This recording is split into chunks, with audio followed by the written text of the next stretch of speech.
Snapchat versus Facebook, Business Philosophy and Product Ethics by Alex Wolf. First things first, even though I named this video Snapchat versus Facebook, I will not be comparing their market share or valuation. You don't need me to trace this out for you. You can just look at the market. It's clear which of these companies has more capital dominance as of today. I'm making this video to point out what's not so clear, which is the business philosophy and product ethics behind these two companies and how they relate to our lives as daily internet users and citizens in general. These are thoughts I've had for months now, but to be honest, had resisted in sharing because of how dismissive people were to the idea of Snapchat, a reaction which I believe to be natural for a generation that's learned that a social media success should be measured by the quantity of attention it's harvested instead of the quality. But that's just one of the many reasons why platforms like Snapchat deserve a second look. Because they operate under a different incentive than we're used to. Incentives that, if you've been a victim to a debilitating social addiction or overall disdain to other social media, can be surprisingly refreshing. So I decided to break this video down into two concepts to make it easier. First, I'll be discussing the permanent versus ephemeral nature of Snapchat and Facebook, and then I'll be talking about the product ethics behind them, which will be the public versus private portion. I'll also be using the term Facebook and Instagram interchangeably as they are one corporate entity. Permanent versus ephemeral. Similar to governments or economies, the way an internet platform is designed will influence the behavior of the people who dwell there. Facebook, which is almost 15 years old, was designed for desktop computers in 2004, just a few years shy from the 90s, and during that time, people were just getting the hang of the internet. It was a time when the web was more of a hobby than a way of life. The expectation then, even for teenagers, was that it would be something you eventually grew out of, not into, and the idea of a feed made up of photos and updates from your friends actually seemed really cool and interesting. Remember that? Unlike today, the social internet used to be so exciting and something we looked forward to logging on and checking out. Today, it can feel like a matrix you can't escape.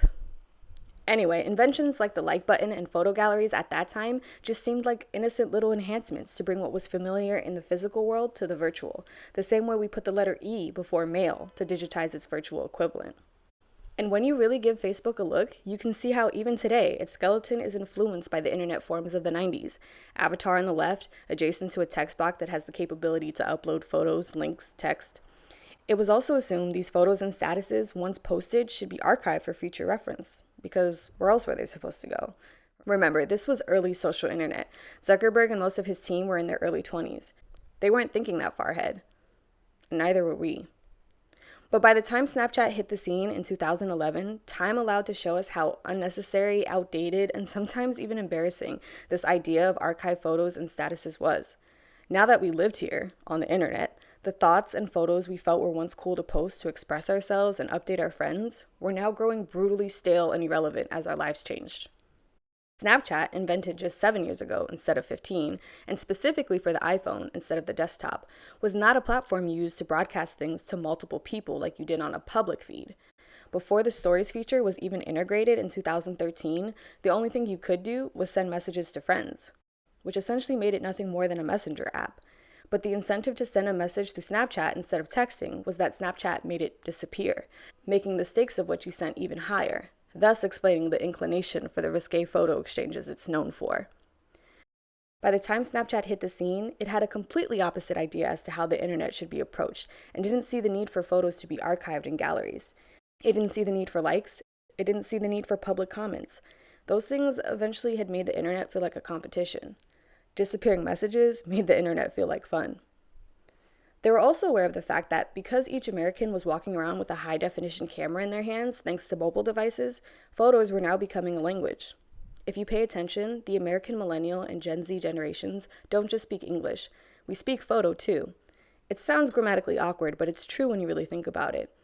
And so Snap set up a platform that encouraged you to capture and send life's best moments to friends and family as they were happening, which was a way more authentic way to speak photo, rather than curating or posing for them just to upload with long-winded captions way after they were taken. This was refreshing. Do you remember? Were you there when Snapchat took over? It felt like a breath of fresh air. There was no pressure to look good, sound good. In fact, the less stage you could capture a moment, the better. This is the gift the ephemeral internet gave us. A gift that fit more organically into our natural social behavior and made the relationships we had with people feel deeper. Unlike the nature of permanent-based internet, which chopped and continues to chop our experiences, friendships, and entire lives into lifeless bits of double tap-worthy information. We liked the ephemeral internet so much that it was working. Numbers were flicking downwards at the Facebook HQ to their horror, and they knew they had to do something or get left behind. And they did. After multiple attempts to steal back users from Snapchat, like their app Poke, which failed miserably in 2014, and eventually the big steal, which was integrating the Stories feature into Instagram in 2016, it took just months for them to gain their daily active users back to a healthy level for their advertisement business model. And many people believe that since this is how the users and the market responded, that this is where the story ends. But the way I see it, there's still so many questions to ask. There's still so many valuable pieces left on this ephemeral internet table. Because sure, Instagram took Snap's product, but they gave us a diluted version of it on so many levels. They stole an ephemeral internet feature, but stuffed it into their permanent internet platform, which evaporated so many of the charming nuances that gave Snapchat the special feeling it was known for. So many little things got lost. Let's start with the way that you choose to follow people on Snapchat. Remember, it required way more effort than on Facebook and Instagram, because on those platforms, they nudge you very aggressively to add new friends every day. With Snapchat, you either had to literally type in the names of people you wanted to follow, or use the QR code, or possibly import them from your phone book. The whole decision process is extremely discerning compared to Instagram, and the point was that you didn't want to follow that many people. Since the reason of going on Snapchat was less about being a passive consumer and more about being an active creator, it was vital that the people you followed on there were genuinely important to you. The process of following alone dictated how much better of an experience you'd have while in the app. Needing to put more effort in choosing who you followed made what you saw more nourishing by default. But when Instagram integrated stories, I don't know if you remember, but it felt kind of awkward at first. We're used to it now, but in the beginning, it felt weird that you had access to a bunch of stories from people you didn't necessarily want to see, and there were probably a bunch of people you felt unsure about seeing yours. Not only that, but the camera is slightly cloudy and pixelated compared to the more crystal and lucid feel of Snaps. But nevertheless, you got opted into, without a choice, what appeared as a never-ending channel of stories from random people to tap through. Whereas on Snapchat, the amount of people you followed was way more hand-picked, which made it smaller and more relevant to you, and easier and enjoyable to get through. The reason why I think we didn't really notice or were willing to do this trade-off, the reason why I think the Instagram Stories integration quote-unquote worked, is because we've been conditioned by public and permanent internet to think more views must equal better.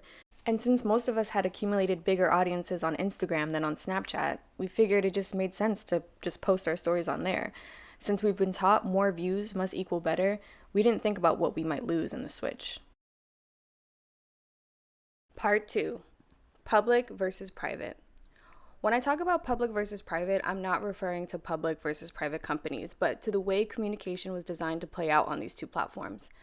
Facebook, influenced by the forums of the 90s, was designed for most communication and recognition, like likes, comments, and followers, to be publicly visible for others to see. On the other hand, there are little tiny intricacies built in the UX of Snapchat, the user experience, that enhance and respected our nature instead of exploiting it. Snapchat had a more up-to-date approach that designed most communication and recognition to be private.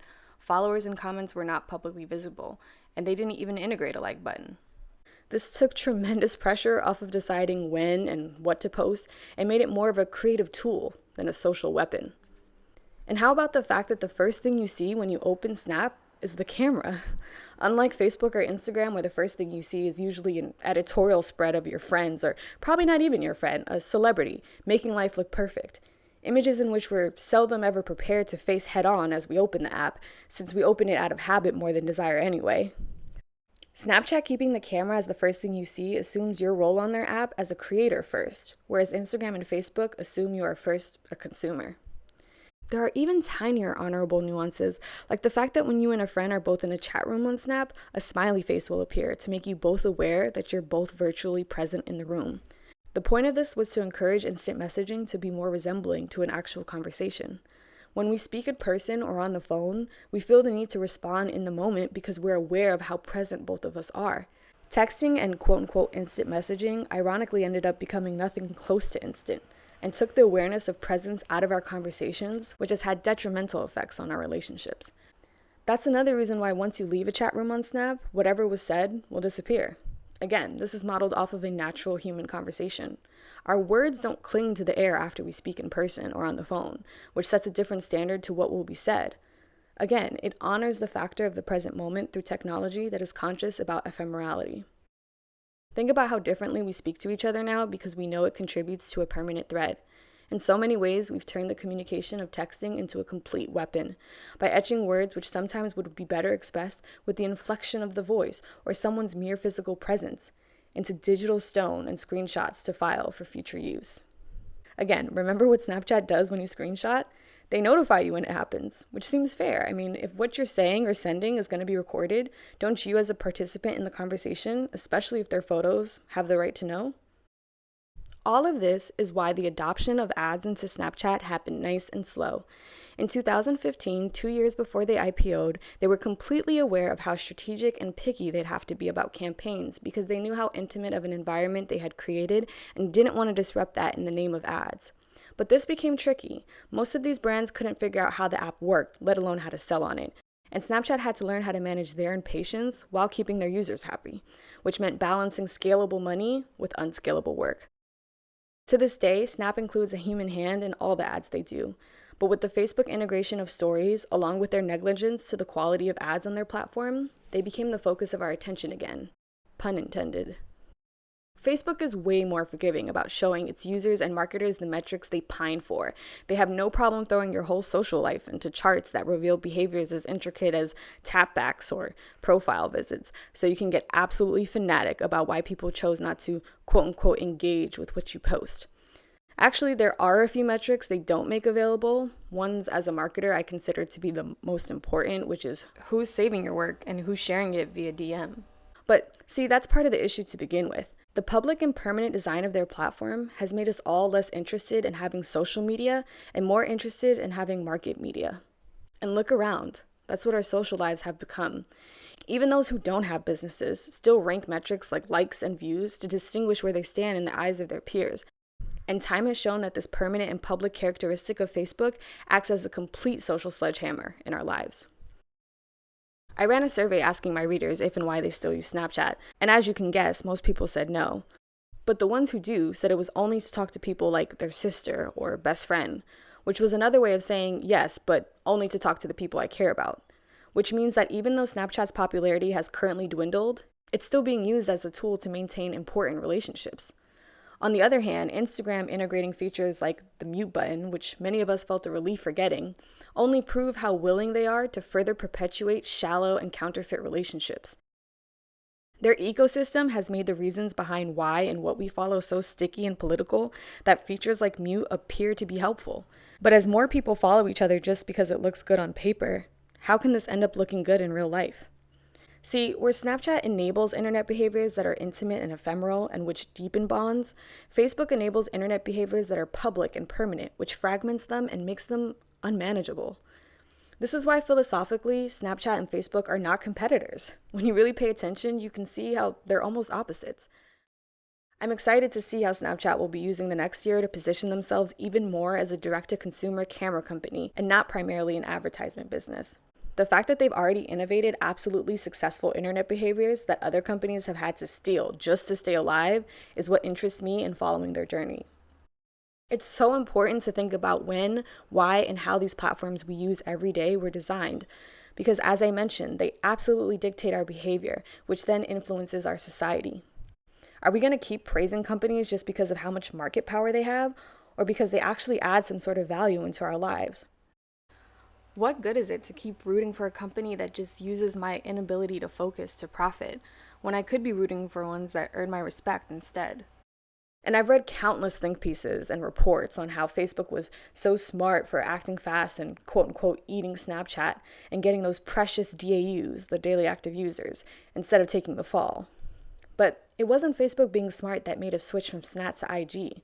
It was that we've tricked ourselves into thinking the quantity and permanent public display of these views, likes, and followers are more important than the intimacy and privacy of our relationships.